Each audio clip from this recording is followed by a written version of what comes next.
On today's episode, I'm going to give you guys a complete note-for-note breakdown on how to play one of my favorite Kirk Hammett solos, Struggle Within from the Black Album. Check it out.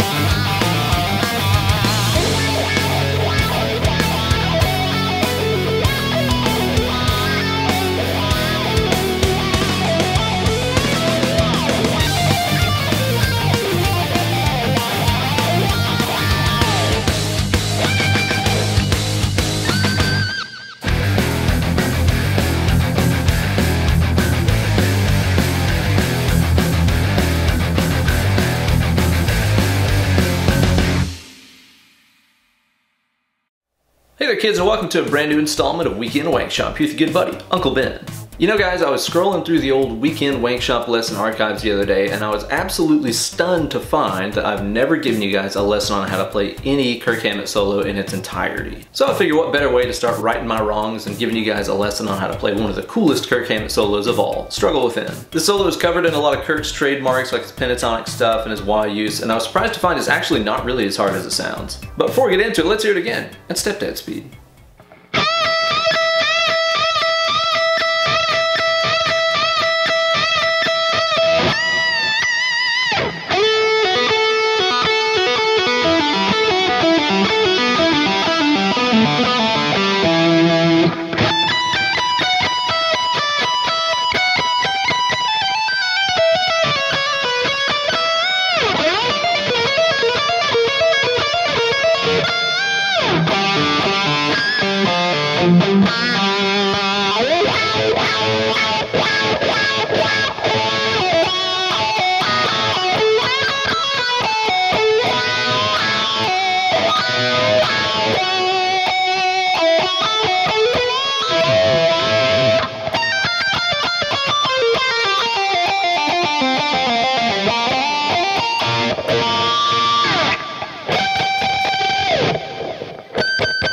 And as always, full tabs are available on my Instagram page at Eller Guitars. Search for hashtag Weekend Wankshop 238. Find the tabs, learn how to play it, then upload a video of yourself shredding through it, along with the hashtag Weekend Wankshop. And of course, downloadable tabs, backing tracks, bonus lessons, and all kinds of other good stuff are available to my supporters on my Patreon page, patreon.com/BenEllerGuitars. If you like what you see here on my channel and want even more of it, be sure to drop me some support. And while you're over there prowling around on Instagram looking for these tabs, be sure to go over to @MastersOfShred. This is a really cool page that is posting all kinds of ridiculous guitar videos from players that you need to know on the daily. Give them a follow and tell them Uncle Ben sent you. Okay, so the first thing you gotta know about this solo is it doesn't entirely stay in one key. The riffs and stuff that he's playing over start off in kind of a, classic Metallica E minor feel. Then it moves up to the same riff but based around G, so it kind of changes to a G minor feel. And then over the chorus riff, it's kind of an F sharp minor. So throughout the course of the solo, we're going to be using E minor, G minor, and F sharp minor. First thing in the solo is kind of a classic Chuck Berry sort of thing here. I'm fretting the 12th fret on the high E, I'm grabbing the 15 on the B string. What I'm going to do is I'm going to hit that 15th B and bend it up one full step, and then hit that 12th high E. Do that 4 times in a row. 1, 2, 3, 4. And then he changes up the pattern a little bit. Now this is the same idea. I'm hitting that 15th B, bending it up, then grabbing the high E on 12 that I'm holding down. Only what you're going to do this time is do the bend, 2 high E's, the bend, 2 high E's, the bend, and 1 high E. That gives you 8 notes total. 1, 2, 3, 4, 5, 6, 7, 8. Okay? And then do that again. So now so far we've had the 4 in a row, then the change, then again. After this, I'm grabbing the 17 here on the high E string, full step bend, let it down, pick it again, and give it another full step bend. Next look here features some open string pull-off action happening on your B, G, and D strings. And there's a little bit of debate about what he plays here on the B. We'll talk about that as we go. But start off by sliding into your 10th fret on the B string, pull to 7, pull to open. Just like that. Now you're going to do the 10, pull into 7, pull into open, and then do that again. So it's kind of the same lick 3 times in a row, it's just that the first one had a slide. Now at this point what he plays is,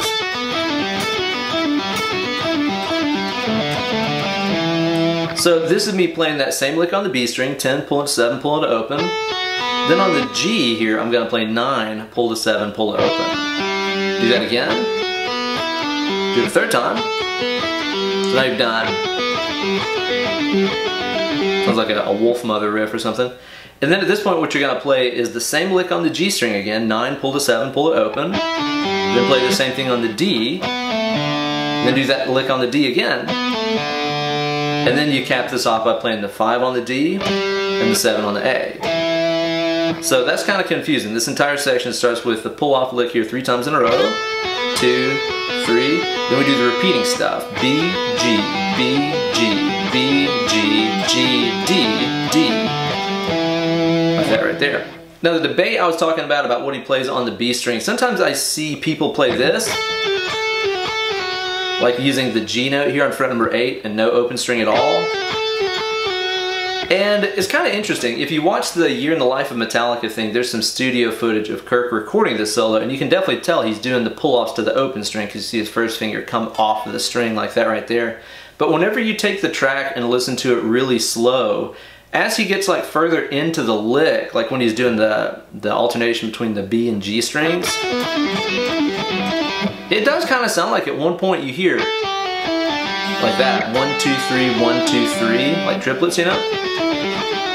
Particularly towards the end of that repeating lick. I kind of wonder if what's going on is that he was trying to force 4 notes like that, like 10, 8, 7, open, into the space of 1 triplet. But at the, 200 BPM tempo of the song, it just didn't work out completely consistently. So, if you throw in some of the 8th fret stuff in there, that's totally okay. It's a little bit hard to say exactly what's going on and if it was an accident or not. And he kind of slides off of that last 7th fret A string note before he moves up to this pedal point lick. I think Kirk had maybe just been listening to some Yngwie whenever he cooked this one up. So basically what I'm doing here is I'm playing a lick where every other note is this 19th fret on the high E, this high B note right here. I'm going to start off on the high E, 17, 19, 15, 19, 14, 19. So then after this I'm going to play the 17B, 19E, 15B, 19E. Then you're going to walk back up, 17B, 19E, 14E, 19E, and then 15 to 19. So the entire pedal point lick is.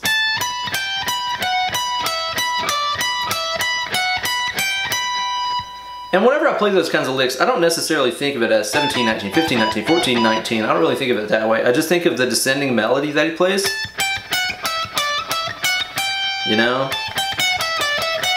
And say after every one of those notes, play 19.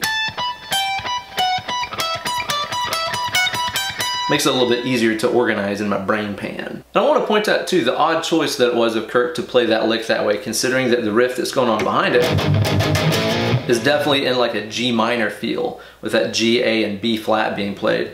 And you'll notice that up here Kirk doesn't play B flat. Kirk plays B over and over and over in this riff, which should be clashing with that B flat that's in the riff. But somehow, inexplicably, it kind of works. Just kind of goes to show you that, theory ain't everything. Just because it's not in key doesn't mean that it's not cool. And then we get to this descending legato thing that I think you can definitely tell this is something that Kirk picked up during his time taking lessons with Mr. Satriani, because it's got a very Satriani kind of vibe about it. It's like one too many notes crammed into this run. I thought that the feel was just triplets, triplet, triplet, triplet, like that. But there's one part in here where he crams a few too many notes into a beat. Again, it sounds cool, it totally works. What you're gonna do is to play the 19, pulling off to 17, pulling off to 15 on the high E. Hammer back on 17, pull off to 15, slide down to 14. So all that was off of one pick stroke. After this, hammer back on to 15, pull off to 14. Grab the 17 on the B, back to the 14 on the high E. So all this has been off of 3 pick strokes now. 1, 2, 3, okay? And at this point what he's going to do is to play the 17 on the B, pulling to 15, pulling to 14.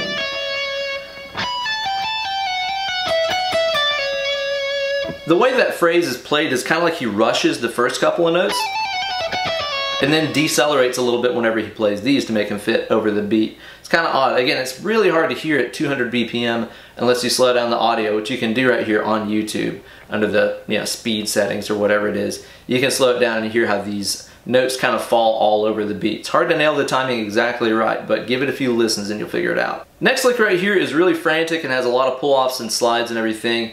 And what I've got on the tab isn't dead on exactly what he's playing right here. It's kind of all over the place. Sometimes he hits one note different here and there, but the basic idea of what you're going for is like this.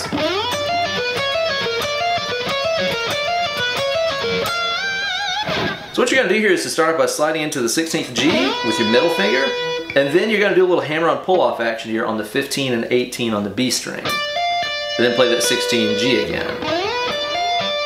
After this, you're going to move this lick down a half step. So I'm going to play the B here, 14, hammer on pull off with 17, and then play that 15 on the G again. So now you got this. And then go back and play it at 15 and 18 again. Take it back down to 14, 17. One more time. So it's kind of like you've had this set of licks 3 times in a row, the first one beginning with the sliding.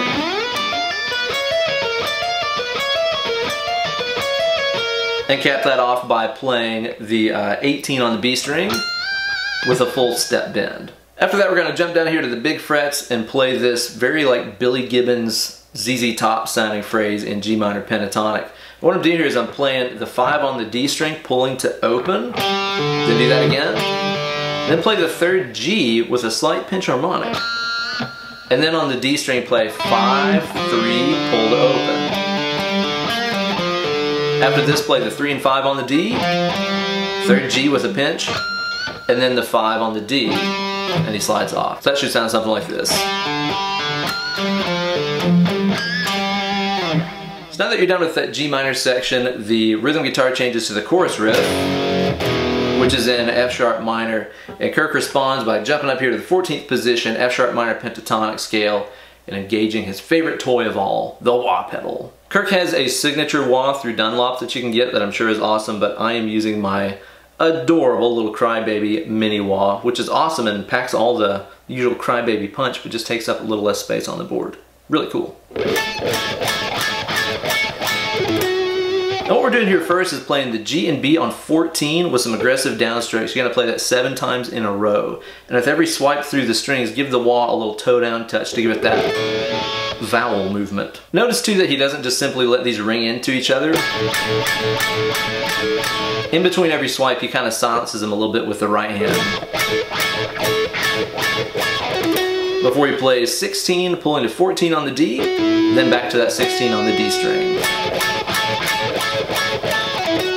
After this, you're going to do your 14 G and B, 16 D, 16 on the G and B, 14 on G and B, 16 on the D. That's a mouthful, but it's pretty easy to play. After this, play the 14 G, 16 G with a full step bend. Then we're going to play, this is 14 B, 17 with a pull off back to 14, 16, 14 on the G, 16 D, then the 14 on the G. Again, that's just a lot of teens and it's confusing, but let me just play it a few times and you'll hear what I mean. Okay? After this, you're going to do G and B on 16 and give them both a little half step bend. And again, there's a little toe down on the wall right there. 14 on G and B, and then you're going to play the 16 D. So that's, do that again. And he kind of gives those 14s just like a little bit of a, quarter step bend with that first finger. Just a little thing. It makes a difference though. And then we're going to play this lick. So this is the 16 on the D, 14, 16 on the D, 14 G, 16 D, 14 G. Then you're going to do that 16 G with a full step bend. hit the 17 on the B, and then you gotta pick that 16 G and give it another full step bend, let it down, then take it back up. Kind of a southern rock sort of sounding lick. So the entire wah section so far, it's kind of confusing, but it sounds like this.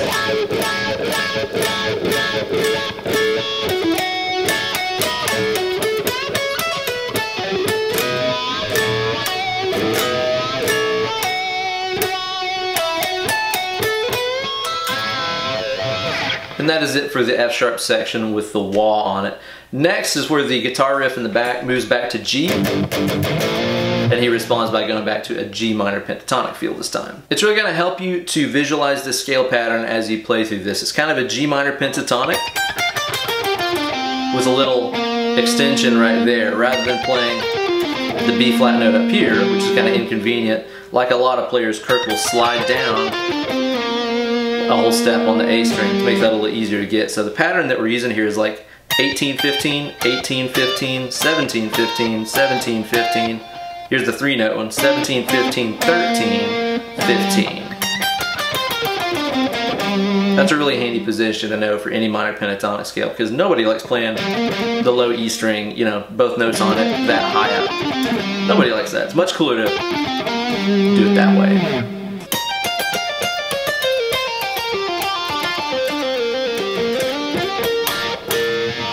A lick as old as time, and this is one that Kirk uses a lot in different keys. I think pretty much every solo on Kill 'Em All has this lick or a form of it somewhere in there.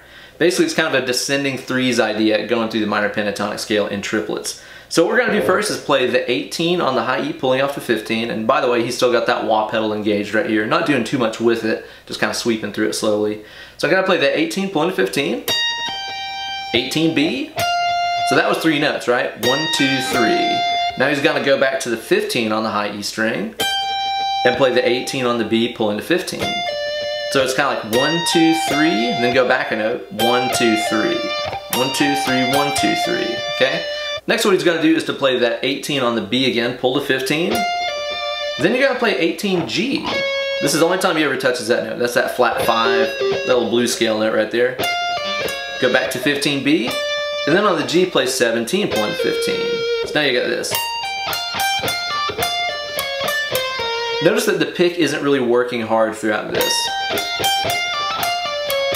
Let the pull-offs do the work for you. It's so much harder if you pick at all, and it also loses kind of that slightly smooth legato sound if you do pick at all. Next, you're going to go back to that 17 on the G, do a pull-off to 15. Then you're going to play the 17D, back to 15G. And then on the D string, play 17, pulling to 15. Next, you're going to do the D string, 17, pulling off to 15 again. 17A, 15D, and then go back to the A string and play 17, pulling to 15.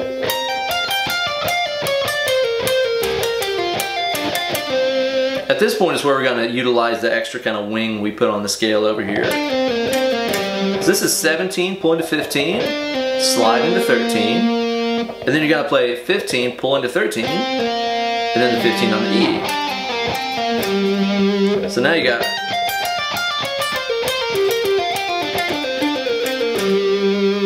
After this, you got to play that 13 on the A. Then what you're going to do is to play the 15, sliding into 17. And the timing of this is a little funky too. Again, it's not all straight triplets once it gets to this point. And then after that, what you're going to do is to play the 15 and 17 on the D.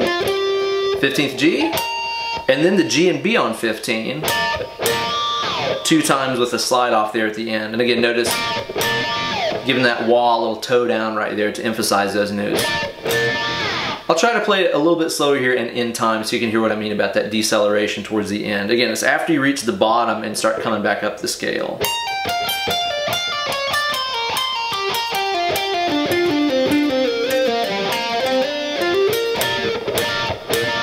It's hard to hear those rhythmic variances at full speed. So again, I encourage you guys, take advantage of that speed function that you have here on YouTube and listen to this good and slow and you'll hear what I mean.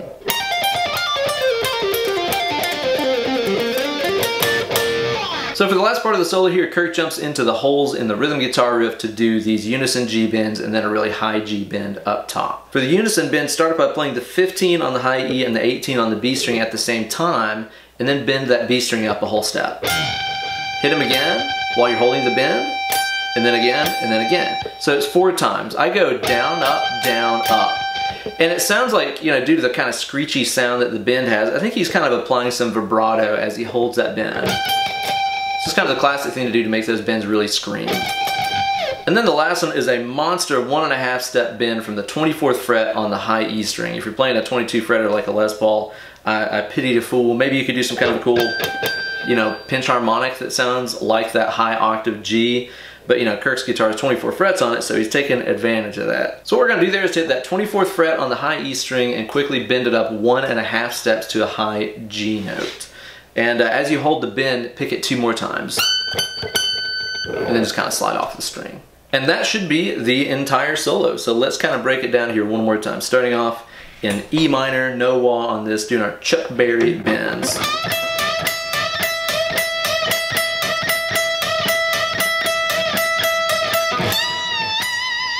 Pull off stuff happening here on the B. All triplet feel. Pedal point lick. And then the Satriani thing. Crazy chaos slidey lick. Then the Billy Gibbons. Next we come up here to F sharp and engage that wah pedal.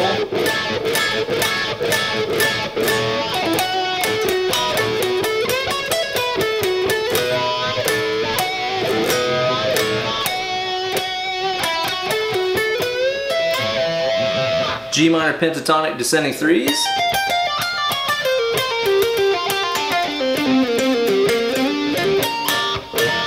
High bends.